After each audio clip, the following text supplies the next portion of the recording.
April 1457, a banquet hall in Wallachia. 200 noble women sit beside their husbands, dressed in silk, drinking wine, celebrating Easter. By sunrise, their husbands will be dead, impaled in the courtyard. And these women, these daughters of aristocrats, who had never touched dirt in their lives, will begin a death march to the mountains. One of them was named Voica, 23 years old, married for 2 years. Her hands had never held anything heavier than a wine cup. Within a week, those hands would be raw meat, nails torn off, bones visible through the skin, dragging stones up a cliff to build a castle for the man who murdered her husband. She worked until the clothes rotted off her body, until there was nothing left to cover her, until she couldn't tell her own blood from the rocks she carried. Voica was one of 200. Most of them died on that mountain, and this was just the beginning. What Vlad Dracula did to women was not a side effect of war. It was the strategy, it was the message, it was the point. He impaled mothers next to their daughters. He had wives flayed for failing to sew a proper shirt.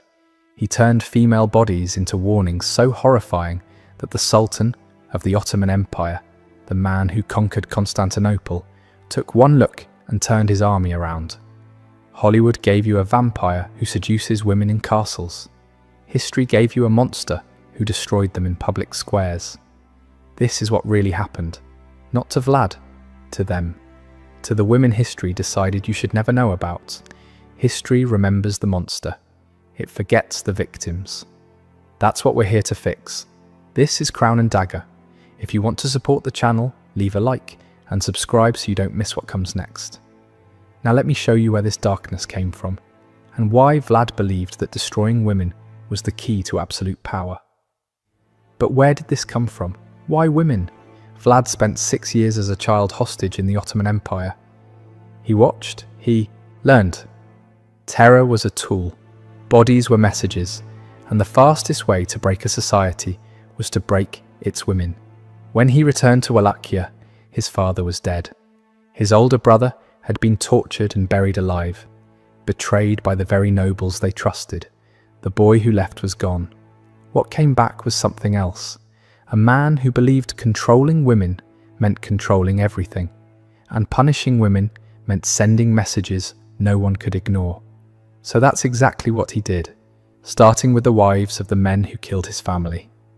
Easter Sunday, 457, Târgoviște. The noble families of Wallachia have gathered at Vlad's palace for a feast. Boyars in their finest robes, their wives glittering with jewels, their families filling the halls with laughter. They think this is a celebration. They're wrong. During the banquet, Vlad stands and asks one question. How many princes have you known in your lifetime? Nervous laughter. Even the youngest noble has seen 7 rulers come and go. The oldest has witnessed 30, each one betrayed, each one murdered, each one replaced by another puppet. Vlad nods slowly. That is the problem. The doors slam shut. Guards pour in. Within minutes, the old boyars are dragged outside and impaled in the courtyard.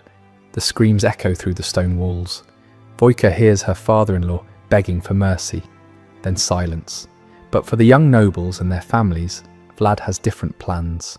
Still wearing their Easter silk, the wives and daughters are chained together. Voica feels the iron close around her wrists, so tight it cuts skin. A guard shoves her forward. She falls. The woman beside her helps her up. Before they march, Vlad makes them watch. Their husbands raised on stakes in the courtyard. Some die quickly, some don't. Voica finds her husband in the forest of bodies. He's still alive, still calling her name. She can't go to him. She can't look away.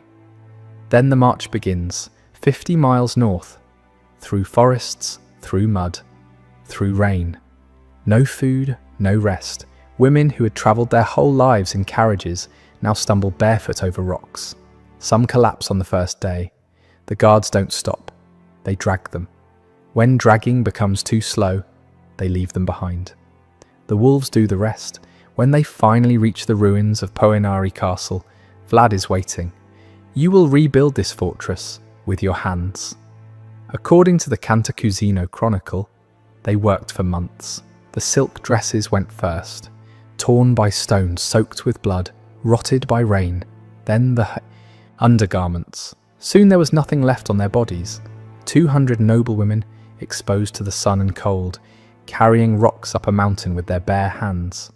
Voika's hands split open on the third day. By the second week, she couldn't feel them anymore. The woman beside her, a countess who had never lifted anything heavier than embroidery, fell from the cliff on day 12. Her body tumbled down the rocks. No one was allowed to stop. No one was allowed to look. At night, they slept on bare stone. No blankets, no shelter, huddled together for warmth like animals. The mountain cold cut through their broken bodies. Some women didn't wake up. Their bodies were dragged aside and the work continued. They ate what the guards threw at them. Scraps, bones with bits of meat still clinging to them. Water from puddles. Women who once had servants to pour their wine now fought over muddy rainwater. The Chronicle says many died from exhaustion. Others fell from the cliffs. Some simply sat down on the stones and refused to move until the guards beat them to death. A few tried to escape. They were caught within hours and impaled in front of the others. A reminder that death was not an escape Vlad would grant easily, and Vlad watched from above. When the castle was finally finished, only a handful of women remained alive. They were kept as servants in the very fortress they had built with their bleeding hands. Their noble titles erased, their families gone. They would spend whatever remained of their lives climbing the same stairs that had destroyed them. But here's what makes this worse. Poenari wasn't about punishment. It wasn't about justice. It was about theatre. Vlad wanted every noble family in Wallachia to know what happened to the women of his enemies. He wanted wives to look at their husbands and wonder, if he falls from favour, will I be next? The noble women of Poenari weren't just victims. They were a message. And the message was received. But Vlad wasn't finished with the women of his own kingdom, because building a castle was punishment for the wives of traitors. For ordinary women, the rules were even more terrifying. If you were a woman in Wallachia between 1456 and 1462, you lived in constant terror. Not of war, not of disease, of being noticed. Vlad believed women were the foundation of society. A wife who failed her husband was a crack in that foundation, and cracks had to be sealed with blood. There's a story in the German pamphlets from the time. A peasant man walked through a village wearing a shirt that was too short. His legs were visible. In Vlad's Wallachia, this was not just embarrassing, it was evidence. Vlad stopped him on the road. "Do you have a wife?" The man said yes. "Bring her to me." She came. A woman named Ilinka. Strong hands. She had probably spent her whole life working, cooking, cleaning, raising children, sewing when there was time. Vlad looked at her with the same expression he used for inspecting cattle. "Why does your husband walk around dressed like a beggar? Is there no flax in your home? Are your hands broken?" She tried to explain. The children needed care. The farm needed work. There wasn't enough time. There was never enough time. Vlad's response was immediate. What they did to her lasted hours. The village was forced to watch. When it was over, what remained of her was raised on a stake in the square. Her body left there for days, a warning no one could ignore. Then Vlad found another woman for the widowed peasant. He looked at her and spoke slowly, so everyone in the village could hear. "Make sure his shirt is longer, or you'll share her fate." This was the law in Vlad's Wallachia. Not written in books, written on bodies. Adulterous wives were flayed in front of their families. Their husbands forced to watch. Widows who remarried too quickly were impaled. Their bodies displayed at crossroads. Women who failed to meet his standards faced punishments the Chronicles refused to describe in detail. One account describes a woman accused of being unfaithful. Vlad ordered her taken to the square. What they did to her body took hours. The crowd was forced to watch. When it was over, what remained was raised on a stake as a warning. The message was absolute. Your body does not belong to you. It belongs to your husband, to your family, to the prince. Fail any of them, and the punishment will be beyond imagination.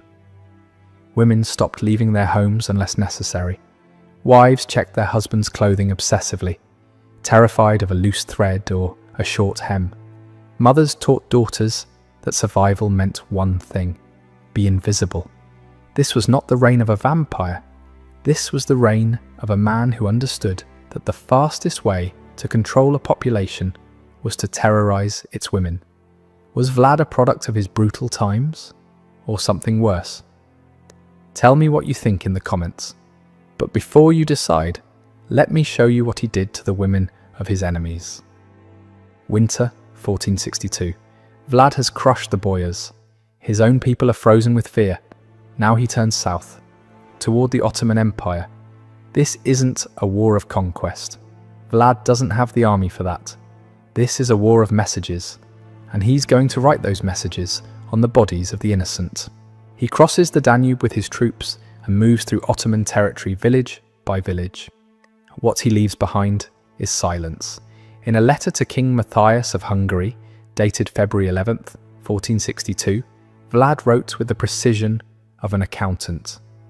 23,884 Turks and Bulgarians were killed, not counting those burned in their homes or whose heads were not presented to our officers. Entire families. No one was spared. But the killing was only the beginning. The survivors were gathered for something special. Picture a Bulgarian village on the Danube. The initial attack is over. The men who resisted are dead. The survivors, mostly women and their families, are herded into the town square. They